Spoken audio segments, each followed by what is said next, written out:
میاں خط تمہارا ماں غزل پہنچا، غزل کیا دیکھوں فی الوقت عذاب الہی دیکھ رہا ہوں۔ نہ کاغذ ہے نہ ٹکٹ نہ لفافہ۔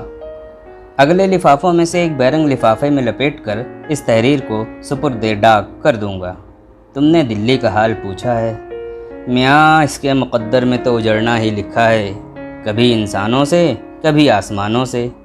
کیفیت کیا لکھوں، کلیجہ منہ کو آتا ہے، ہاتھ لرزاں قلم جنبش نہ کند۔ لو صاحب تمہاری تواضع خاطر کے لیے جی ہلکا کیے لیتا ہوں، جی اپنا کڑا کر لو اور سنو۔ ہر جانب ہو کا عالم ہے، محلے ویران مکان بے چراغ، نہ آدم نہ آدم زاد، بس ایک سناٹا کی ہر سو چھایا ہوا ہے۔ شہر اب شہر خاموشاں ہے، ویرانی وحشت خاموشی خوف۔ چشم تصور نے بھی کبھی دلی کو اس طرح دیکھا ہوگا؟ بحکم سرکار منادی والا آتا ہے، مرنے والوں کی تعداد بتا جاتا ہے۔ یہ عمل دن میں 3 بار ہوتا ہے۔ خوف و دہشت کو ذرا جی سے دور کرنا چاہا کہ کمبخت آ کر منادی موت کی سنا جاتا ہے۔ بتاؤ ایسے حالات میں انسان زندگی کیوں کر اور کیسے کرے؟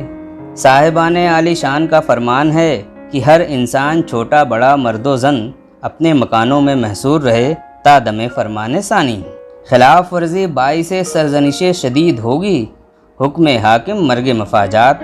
ناچار بیٹھا اپنے اشعار کی تسبیح کیے جاتا ہوں۔ رہی اب ایسی جگہ چل کر جہاں کوئی نہ ہو، ہم سخن کوئی نہ ہو اور ہم زباں کوئی نہ ہو۔ بے در و دیوار سا ایک گھر بنایا چاہیے، کوئی ہمسایہ نہ ہو اور پاسباں کوئی نہ ہو۔ پڑی اگر بیمار تو کوئی نہ ہو تیمار دار، اور اگر مر جائیے تو نوحہ خاں کوئی نہ ہو۔ مسموع ہوا ہے کہ تمام شہر اور اطراف کا علاقہ ایک وبائے ناگہانی کی زد میں ہے۔ یہ وبا آپسی اختلاط میل ملاپ سے آگ کی طرح پھیلتی ہے، لہذا ماحفظ تقدم انسان سے دور رہے۔ اطباء و اہل حکمت وبا کا نام کورونا وائرس بتاتے ہیں۔ میں گنہگار بندہ علی کی قسم کھا کر کہتا ہوں کہ اس بیماری یا وبا کا نام میں نے قبل ازیں نہ پڑھا نہ سنا۔ بظاہر اس میں مرکب ہے، نصف اس کا ریختہ اور نصف انگریزی۔ ریختہ میں کرنا مصدر ہے، کر اس کا امر ہے۔ کرو حالت حکم، نہ اصرار کے لیے، جیسے چلو نا آؤ نا پیو نا وغیرہ وغیرہ۔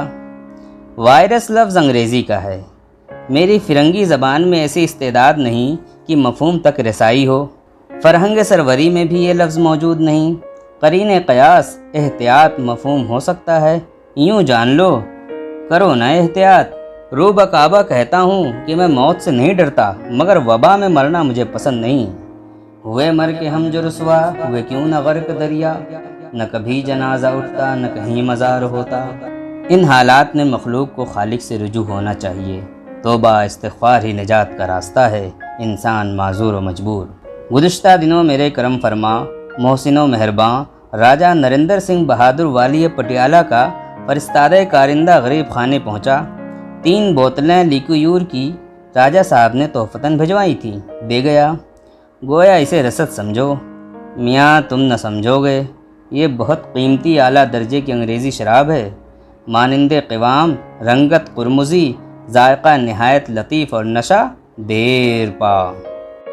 اللہ بڑا کارساز ہے، ورنہ آج اس نفسا نفسی کے عالم میں یہ ناتواں بے سر و ساماں کہاں سے یہ عرق تسکین دل و جاں جٹا پاتا۔ حقہ کے لوازمات اور عرق گلاب وافر مقدار میں موجود ہیں، چلو بارے کچھ دنوں کا صحیح، سامان عیش تو ہے۔ کوتوالے شہر نے فصیل کے 4 دروازے مقفل کر دیے ہیں، نہ کوئی آ سکتا ہے نہ جا سکتا ہے، سوائے سرکاری منصبداروں اور جرنیلی کارندوں کے۔ دیکھو یہ صورتحال کب تک رہے۔ مرزا سرفراز خان صاحب کو خط میرا پڑھوا دینا، نجات کا طالب غالب۔